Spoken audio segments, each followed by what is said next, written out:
知道脂肪是怎么排出体外的吗？告诉你一个秘密，你每天在跑步机上疯狂甩汗，90%的人都搞错了脂肪的真正出口。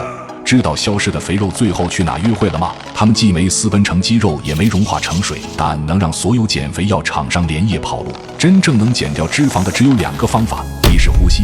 你以为暴汗就是脂肪在燃烧，会顺着你的汗水全部排走，其实排走的大部分都是水分和盐分。要想让脂肪真正的排走，主要还得靠呼吸。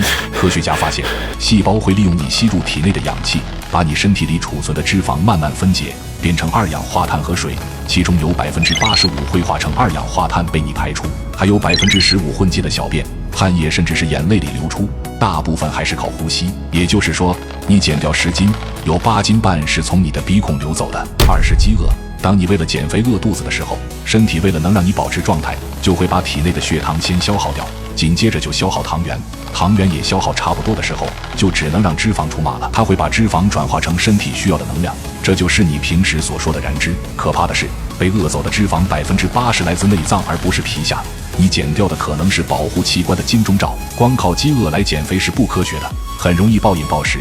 只有合理的饮食和适量的运动才是正确的打开方式。最后送上剑桥大学给减肥朋友的贴心小建议： 1. 运动之后吃一个水煮蛋，鸡蛋的蛋白质能激活脂肪氧化酶。2. 把你爱喝的咖啡奶茶换成乌龙茶，茶多酚可以让脂肪的燃烧效率提升18%。3. 每天临睡前做5分钟的深呼吸，让二氧化碳带着脂肪亡命天涯去吧。